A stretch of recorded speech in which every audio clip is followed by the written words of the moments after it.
É engraçado, normalmente aos domingos, como eu faço nos dias anteriores à nossa conversa aqui, de todos os dias, eu fico pensando o que a gente pode discutir de interessante. Eu não uso como regra necessariamente discutir o assunto que porventura está sendo debatido o tempo todo, porque a gente tem tantos assuntos para discutir e vai ser obrigado a discutir os assuntos do dia em algum momento do programa, que às vezes eu escolho um tema para provocar um debate, provocar uma reflexão. E eu tinha algumas ideias sobre o que conversar. Hoje, resultado da leitura dos jornais, né, dos portais e algumas conversas que eu tive ontem, mas impossível, depois do que aconteceu ontem, a gente não debater a cena de pugilato, a palhaçada no debate de ontem na TV Cultura. A primeira coisa que me veio à cabeça é: o que será que José Luiz da Atena diria no seu programa de televisão se tivesse vendo essa cena, né? Se tivesse visto essa cena? Qual seria o comentário dele? E eu tenho certeza que ele condenaria a cena. Eu tenho certeza que ele falaria que um candidato que faz o que ele fez não poderia estar numa disputa dessa. Eu tenho absoluta certeza que o da Atena seria absolutamente radical no comentário dele. Imagino que o José Luiz da Atena diria, se visse uma cena dessa no estádio de futebol, diria que é preciso tomar providências para evitar esse tipo de coisa no conflito entre as torcidas, porque tudo o que a gente precisa é de civilidade e paz, né? E o que a cena que ele protagonizou, pegando uma cadeira e sentando na cabeça do Pablo Marçal, é própria de críticas as mais variadas. Nenhuma pode ser condescendente. Não há possibilidade de ser condescendente. Não há possibilidade de relativizar uma agressão.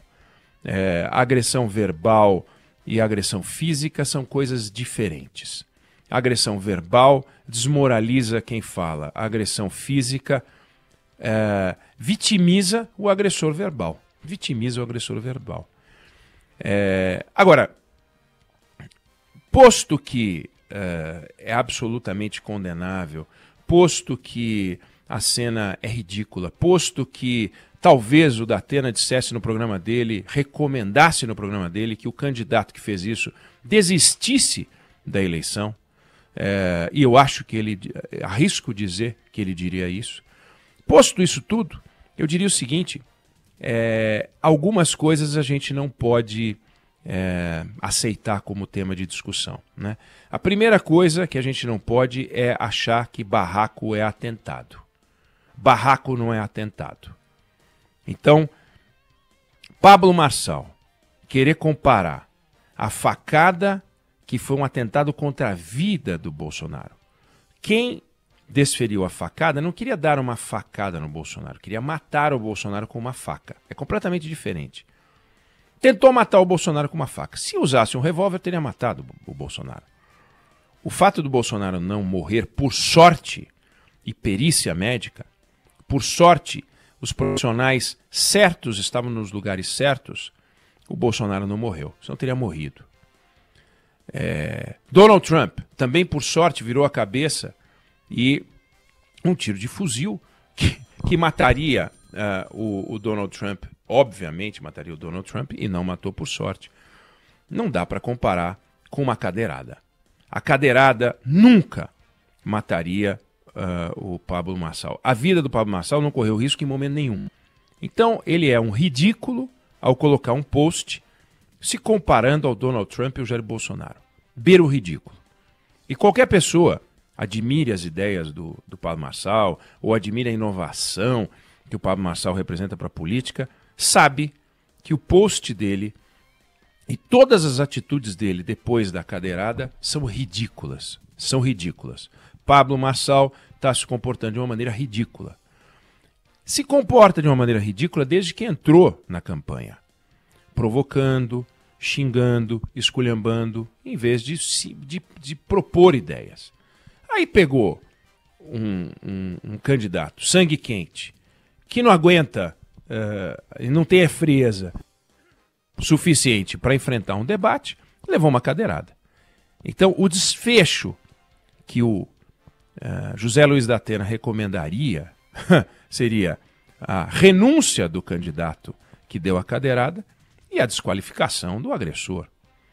Então, é o que fica disso. Agora, comparar barraco com atentado é ridículo. Primeira coisa.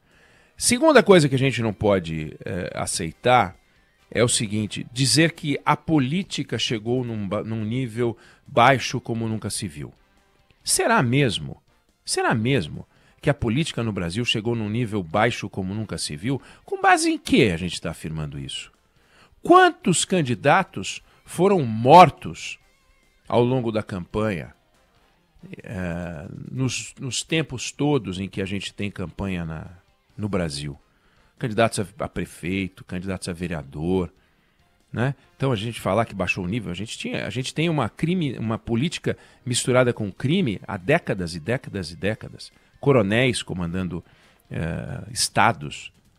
Coronéis comandando estados. Mandando matar. Então a política no Brasil, ela não é marcada pela excelência, porque a gente lembra de pessoas como Franco Montoro, Tancredo Neves, Mário Covas, grandes nomes da nossa história. E aí a gente lembra de grandes nomes, Juscelino Kubitschek, e acha que a política é feita dessa meia dúzia. A política é uma mescla de pessoas de alto talento com pessoas de baixa extração. A política é uma mistura de tudo. Ou alguém acha que Floriano Peixoto, ou Dutra, ou então o general João Figueiredo destoariam da política nos dias de hoje? Eram personagens de grandeza extraordinária? Será que eram? Talvez fossem mais aqui ou ali, mas será que eram?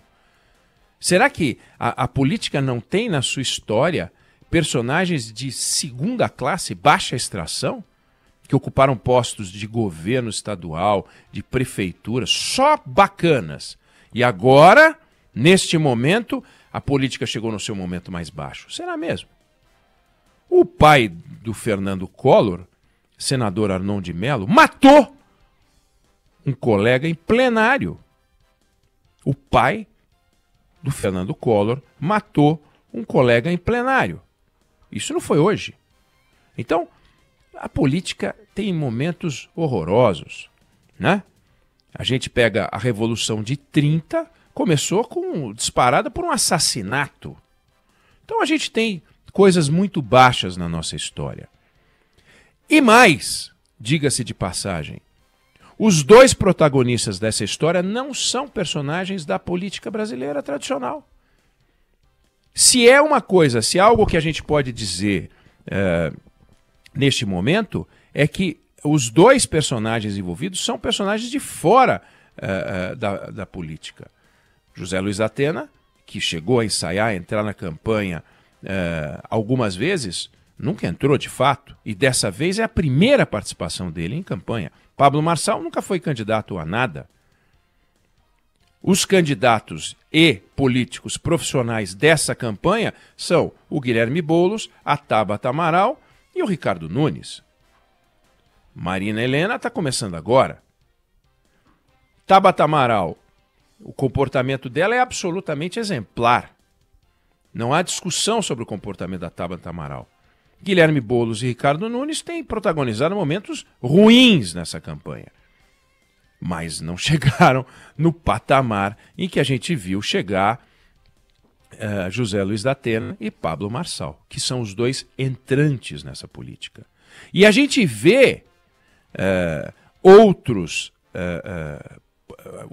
campanhas em outros estados com pessoas que estão fazendo um debate de alta qualidade.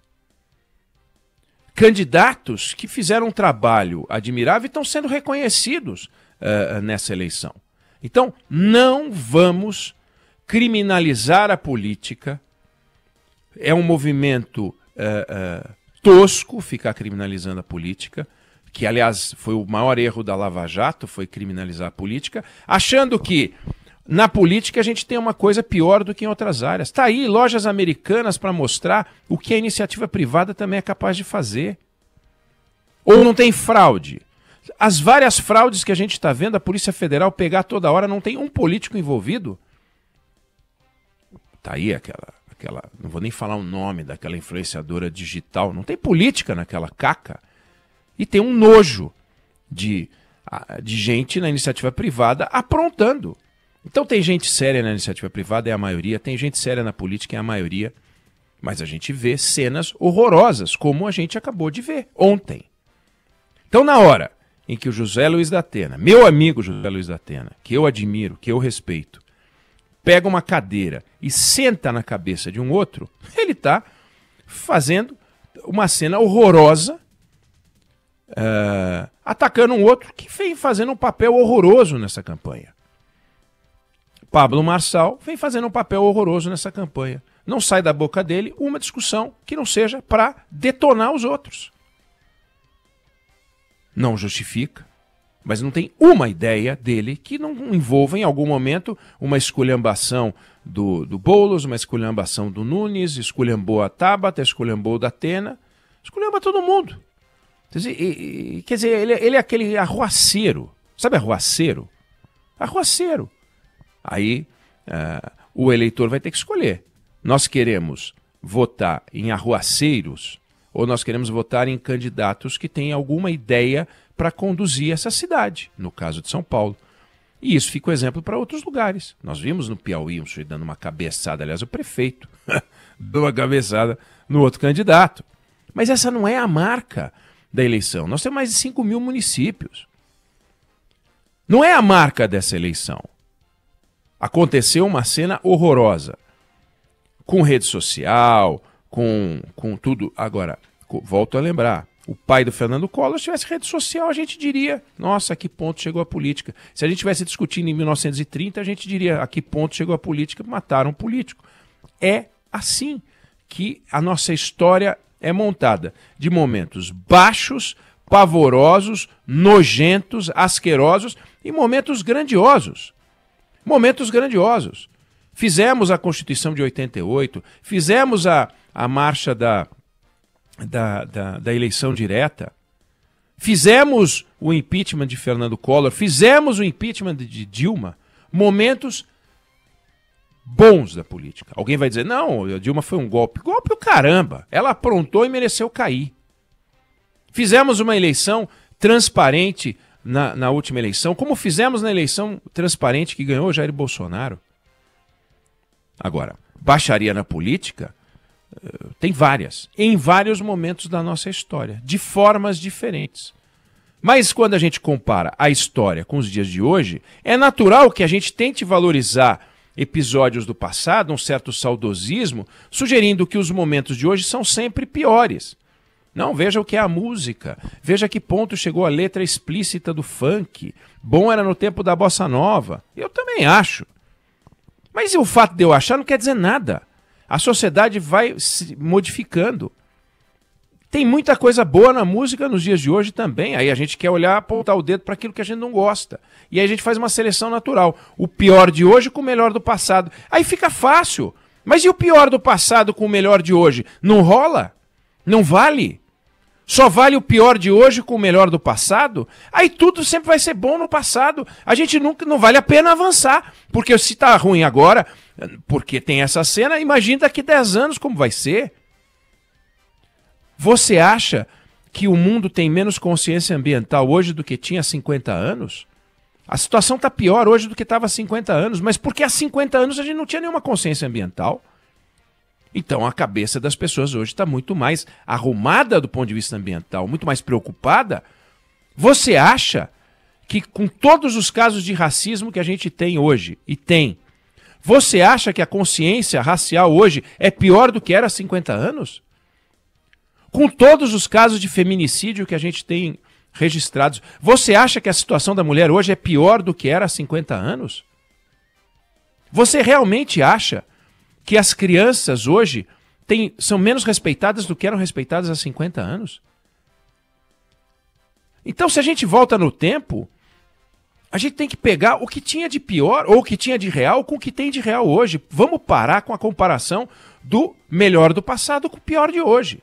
O que aconteceu ontem não é história. O que aconteceu ontem é um episódio isolado, lamentável, porco, horroroso, e que a gente tem que ter vergonha de ser capaz de testemunhar isso. É lamentável. Não há nada que a gente possa fazer para evitar algo parecido. É ridículo imaginar que para poder fazer um debate de alto nível tem que botar 5 seguranças em volta de cada candidato. Vidro à prova de bala. É ridículo. Agora, qual foi o último presidente americano assassinado? Foi agora? Teria sido esse agora. Mas foi no passado. Então, não vamos beber no passado para nos sentir péssimos humanos. Entendeu? Eu queria propor isso como uma reflexão. Pode dar porrada, pode reclamar, pode dizer que eu estou malucado. Eu quero condenar o que fez José Luiz da Atena. Acho que ele condenaria com muito mais brilho pela capacidade de comunicação que ele tem. Ele condenaria com muito mais brilho, com muito mais veemência, seria muito mais duro com quem fez o que ele fez. Eu tenho absoluta certeza que você terminaria de assistir o programa do Datena com a certeza de que, na opinião dele, o candidato que fez isso deveria abandonar a eleição. Tenho absoluta certeza, absoluta certeza. Agora, não sou eu, não era eu ali ontem, não sou eu não iria, eu não estaria lá, não é minha praia. Agora, quem entra numa campanha dessa tem que ter sangue de barata. Ele não tem, e ele sabe que ele não é desse mundo, ele é do outro mundo. E aí ele foi explorar esse mundo e viu que neste mundo, não é porque ele é bom de futebol, que ele vai jogar basquete e ser um Stephen Curry lá, Stephen Curry. Não é assim que funciona. Então tem uma lição que tenho certeza que ele aprendeu com esse episódio. O mundo dele é outro, é o mundo onde ele estava. Tem todo o direito de testar, Reagan testou, outros caras que saíram do mundo da televisão, das artes, testaram e alguns se deram bem. Outros não. Outros não se deram bem. Ele não se deu bem. Ele não se deu bem. Não foi bom para ele. E como não foi bom para ele e ele não aguentou aquela pressão toda, extravasou de um jeito inconcebível e que a gente não pode aceitar. E que ele não aceitaria. E que seria rigoroso, tenho absoluta certeza, com todo o carinho e admiração que eu tenho pelo Datena, colega de profissão, colega de estúdio, vizinho de camarim e tal, protagonizou uma cena inconcebível, né?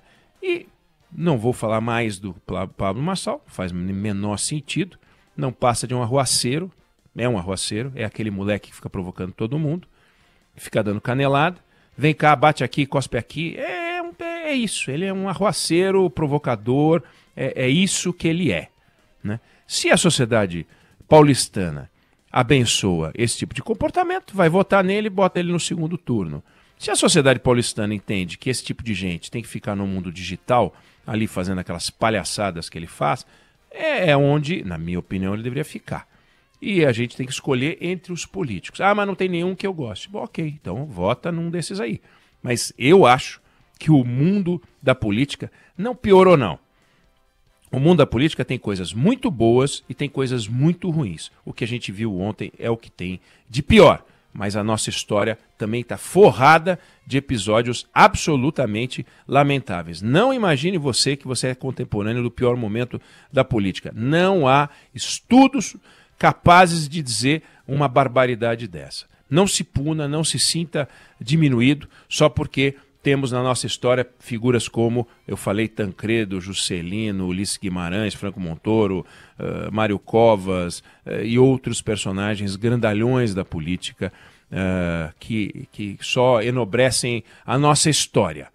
Mas nós temos que apostar no futuro. Tem figuras muito interessantes despontando por aí e tem figuras em quem a gente vai poder apostar. Agora, a exemplo do que acontece de ruim na política, volto a dizer, também tem na iniciativa privada coisas muito boas e lamentáveis. É assim na escola onde você estuda, é assim no trabalho onde você está. Tem figuras muito legais e tem figuras das quais você quer ficar longe. Assim que funciona o mundo. Não vamos nos martirizar como sociedade, chicoteando as costas, dizendo ai, que ruim que eu sou contemporâneo do que tem de pior. Não é verdade. Eu não sei se você concorda ou discorda, mas essa é a opinião que eu tenho sobre o assunto.